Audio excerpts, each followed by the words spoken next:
तो हेलो नमस्कार दोस्तों। तो आज की इस वीडियो में हम लोग क्लास 11 का जो आप लोग का मंथली टेस्ट एग्जाम होने वाला है 3 अगस्त को, उसके लिए मोस्ट इंपॉर्टेंट क्वेश्चन लेकर आ चुके हैं फिजिक्स का। ठीक है, तो चलिए हम लोग क्वेश्चन की ओर बढ़ते हैं। तो यहाँ पर सबसे पहले हम लोग ऑब्जेक्टिव क्वेश्चन भी देखेंगे, उसके बाद सब्जेक्टिव क्वेश्चन भी देखेंगे। ठीक है, तो वीडियो के अंत तक बने रहे। तो सबसे पहला क्वेश्चन है the path of a projectile is, यानी यहाँ पर हिंदी में भी देख सकते हैं प्रक्षेप्य का पथ होता है। तो इसका आंसर क्या हो जाएगा? देखिए यहाँ पर देख सकते हैं स्ट्रेट लाइन, सर्कल, पाराबोला, ठीक है, इलिप्स। तो इसका आंसर आप लोग का पाराबोला हो जाएगा। ठीक है, इसका आंसर क्या हो जाएगा? पाराबोला। ठीक है, यानी the path of a projectile is आप लोग का पाराबोला। चलिए अगला क्वेश्चन यहाँ पर देख सकते हैं, बोला जा रहा है the horizontal component of velocity in projectile motion remains. तो इसका आंसर क्या हो जाएगा? देखिए प्रक्षेप्य गति के क्षैतिज वेग रहता है। तो यहाँ पर जो इसका आंसर हो जाएगा आप लोग का कांस्टेंट रहता है, यानी नियत रहता है। ठीक है, ऑप्शन नंबर बी इसका आंसर होगा। ठीक है, और अगला यहाँ पर क्वेश्चन देख सकते हैं at the highest point of projectile motion, यानी प्रोजेक्टाइल मोशन का हाईएस्ट पॉइंट की बात कर रहा है। और देख सकते हैं वर्टिकल वेलोसिटी इज, यानी उच्चतम बिंदु पर ऊर्ध्वाधर वेग होता है, कितना होगा उसी को पूछ रहा है। तो यहाँ पर देख सकते हैं maximum, zero, equal to horizontal velocity या फिर अनंत। तो इसका आंसर आप लोग का जीरो हो जाएगा, यानी शून्य। ठीक है, चलिए अगला यहाँ पर क्वेश्चन देख सकते हैं SI unit of centripetal acceleration is. Centripetal acceleration का एसआई यूनिट पूछ रहा है, तो सिंपल क्या हो जाएगा? अभिकेंद्रीय त्वरण का एसआई मात्रक क्या है? तो इसका आंसर आप लोग का हो जाएगा ऑप्शन नंबर बी, मीटर पर सेकंड स्क्वायर। ठीक है, चलिए अगला यहाँ पर क्वेश्चन आप लोग देख पा रहे हैं सेंट्रीपिटल एक्सेलरेशन इज डायरेक्टेड, यानी अभिकेंद्रीय त्वरण की दिशा होती है। तो यहाँ पर क्या हो जाएगा? आप लोग का केंद्र की ओर हो जाएगा। ठीक है, चलिए अगला प्रश्न यहाँ पर देख सकते हैं जिसमें बोला जा रहा है formula of centripetal acceleration is. यहाँ पर फॉर्मूला पूछ रहे हैं, यानी सेंट्रीपिटल एक्सेलरेशन का जो फॉर्मूला होता है वो क्या हो जाएगा? ठीक है, सिंपल से यही पूछ रहा है। तो इसका फॉर्मूला आप लोग का क्या होता है? अभिकेंद्रीय त्वरण का सूत्र क्या है? तो देखिए v²/r। कौन सा ऑप्शन है? ऑप्शन नंबर ए जो है इसका सही आंसर हो जाएगा v²/r। यहाँ पर देख सकते हैं नेक्स्ट यहाँ पर क्वेश्चन है कि maximum range of projectile is obtained at angle. ठीक है, मैक्सिमम रेंज पूछ रहा है प्रोजेक्टाइल का, कितना एंगल का होगा? तो वो आप लोग का 45 डिग्री। ऑप्शन नंबर बी इसका आंसर हो जाएगा। ठीक है, जितने भी क्वेश्चन बता रहे हैं आप लोग जरूर आप लोग देख लीजिए और चैनल को सब्सक्राइब भी कर लीजिए। ठीक है, चलिए यहाँ पर नेक्स्ट क्वेश्चन है time of flight depends on, यानी उड़ान समय निर्भर करता है, क्या निर्भर करेगा? हॉरिजॉन्टल वेलोसिटी ओनली, या देख सकते हैं vertical component of velocity, mass, radius. तो इसका आंसर आप लोग का हो जाएगा vertical component of velocity, option number B. चलिए अगला प्रश्न की ओर बढ़े। तो अगला यहाँ पर आप लोग का प्रश्न है in uniform circular motion speed is, यानी पूछ क्या रहा है? यूनिफॉर्म सर्कुलर मोशन पूछा है। ठीक है, यानी बोले तो समान वृत्तीय गति में चाल होती है, सामान्य वृत्तीय गति में जो आप लोग का चाल होता है वो कितना होगा उसी को पूछ रहा है। तो यहाँ पर जो इसका आंसर क्या हो जाएगा? आप लोग का नियत होता है, यानी कांस्टेंट होता है, ऑप्शन नंबर ए हो जाएगा।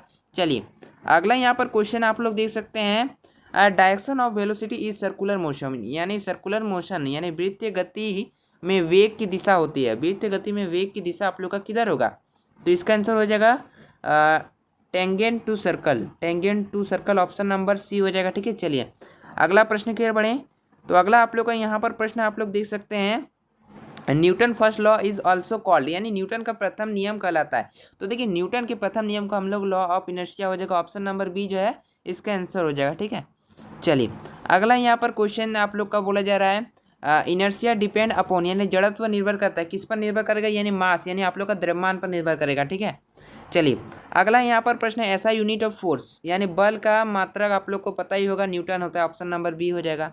चलिए अगला यहाँ पर प्रश्न आप लोग देख सकते हैं Newton second law is represented by, यानी न्यूटन के द्वितीय नियम व्यक्त किया जाता है। तो द्वितीय नियम से आप लोग का एक फॉर्मूला क्या बनता है? एफ बराबर एम ए, ये आप लोग का फॉर्मूला है। ठीक है, यानी ऑप्शन नंबर ए हो जाएगा एफ बराबर एम ए। ठीक है, चलिए अगला यहाँ पर क्वेश्चन है देख सकते हैं momentum is the product of, यहाँ पर देख सकते हैं संवेग किसका गुणनफल होता है? देखिए सिंपल सा क्वेश्चन है, आप लोग पढ़ेंगे संवेग जो है द्रव्यमान गुना वेग, यानी मास इंटू वेलोसिटी हो जाएगा, ऑप्शन नंबर ए हो जाएगा। ठीक है, चलिए अगला यहाँ पर प्रश्न आप लोग देख पा रहे हैं यूनिट ऑफ मोमेंटम इज, क्या हो जाएगा? संवेग का मात्रा क्या है?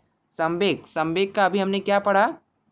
आप लोग का द्रव्यमान गुना वेग होता है, यानी मास गुना वेलोसिटी। तो मास का केजी हो गया, वेलोसिटी का मीटर पर सेकेंड हो गया, यानी केजी मीटर पर सेकेंड हो जाएगा। ऑप्शन नंबर ए इसका आंसर होगा। ठीक है, चलिए अगला यहाँ पर प्रश्न आप लोग देख सकते हैं, फोर्स इज इक्वल टू, यानी बल बराबर होता है।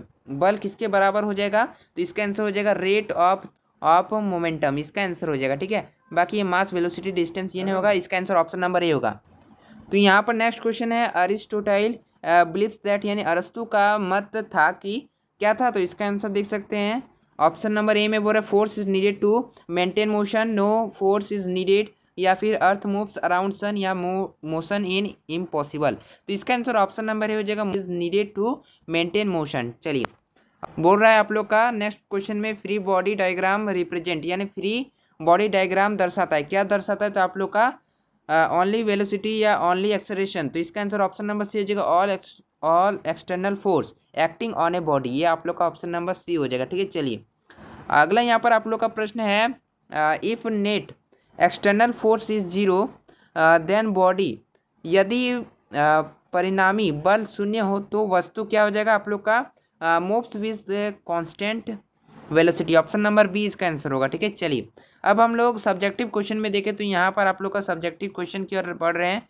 तो सबसे पहला आप लोग का क्वेश्चन है, ठीक है, ये आप लोग का सब्जेक्टिव क्वेश्चन आप लोग को बता रहे हैं, आप लोग आंसर जो खुद से प्रैक्टिस कर लीजिएगा। ठीक है, यहाँ पर सबसे पहला क्वेश्चन है, drive the equation of trajectory of a projectile. ठीक है, ये भी क्वेश्चन इंपॉर्टेंट है, derive the expression for maximum height time to flight यहाँ पर and horizontal right of a projectile. ठीक है, ये भी क्वेश्चन इंपॉर्टेंट। चलिए अगला ये भी क्वेश्चन इंपॉर्टेंट होने वाला है, explain uniform circular motion, derive the formula an for centripetal acceleration, ये भी इंपॉर्टेंट है।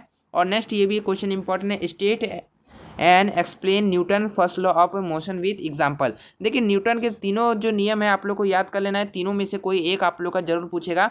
अगला यहाँ पर क्वेश्चन है, state and drive Newton second law of motion. ठीक है, चलिए अगला ये भी क्वेश्चन इंपॉर्टेंट है, आप लोग का 5 मार्क्स में आ सकता है और 3 मार्क्स में भी आ सकता है। ठीक है, यहाँ पर देख सकते हैं, explain inertia and right it's, देख सकते हैं डिफरेंट टाइप विथ एक्सप्लेन। ठीक है, जड़त्व क्या है, इसके प्रकार उदाहरण सहित लिखिए। ठीक है, आप लोग प्रैक्टिस कर लेंगे। ठीक है, व्हाट इज मोमेंटम, अब पूछ रहा है मोमेंटम क्या है। ठीक है, यानी संवेग क्या है, पूछ रहा है drive the relation between force and momentum. ठीक है, पूछ रहा है बल एवं संवेग के बीच संबंध स्थापित कीजिए। ठीक है, अगला यहाँ पर क्वेश्चन है, explain free body diagrams with suitable, यानी फ्री बॉडी डायग्राम को उदाहरण सहित आप लोग को समझाना है। आप देखिए 2 से 3 मार्क्स वाला जो आप लोग का शॉर्ट क्वेश्चन होता है उसमें ये सारे क्वेश्चन इंपॉर्टेंट है। ठीक है, तो आप लोग प्रैक्टिस कर लीजिएगा। देख सकते हैं पहला क्वेश्चन है डिफाइन प्रोजेक्टाइल मोशन, और दूसरा आप लोग का क्वेश्चन है what is angle of projectile, और तीसरा क्वेश्चन है डिफाइन मैक्सिमम हाइट। ठीक है, तो ये क्वेश्चन इंपॉर्टेंट होने वाला है। और नेक्स्ट ये भी क्वेश्चन इंपॉर्टेंट है, डिफाइन हॉरिजॉन्टल रेंज, और देख सकते हैं डिफाइन टाइम ऑफ फ्लाइट, और डिफाइन सेंट्रीपिटल एक्सेलरेशन। ठीक है, ये सब छोटा छोटा पॉइंट्स में आप लोग का क्वेश्चन है व्हाट इज इनर्शिया। ठीक है, बाकी आप लोग इन क्वेश्चनों को भी कर लीजिएगा, 2 मार्क्स के लिए इंपॉर्टेंट है, स्टेट न्यूटन फर्स्ट लॉ, और देख सकते हैं स्टेट न्यूटन सेकेंड लॉ, और डिफाइन मोमेंटम, और देखिए what is free body diagram. ठीक है, ये सब आप लोग क्वेश्चन कर लीजिएगा। ठीक है, और अगला क्वेश्चन है व्हाट इज अरिस्टोटल फैलेंसी, यानी अरस्त क्या है। चलिए ये भी आप लोग कर लीजिएगा। ठीक है, चलिए तो हमने आप लोग को क्या क्या बता दिया आज, हमने आप लोग को ऑब्जेक्टिव क्वेश्चन भी बता दिया, और सब्जेक्टिव में हमने 5 मार्क्स का भी क्वेश्चन बताया, 2-3 मार्क्स का भी क्वेश्चन बता दिया। ठीक है, तो सारे क्वेश्चन को आप लोग कर लेंगे।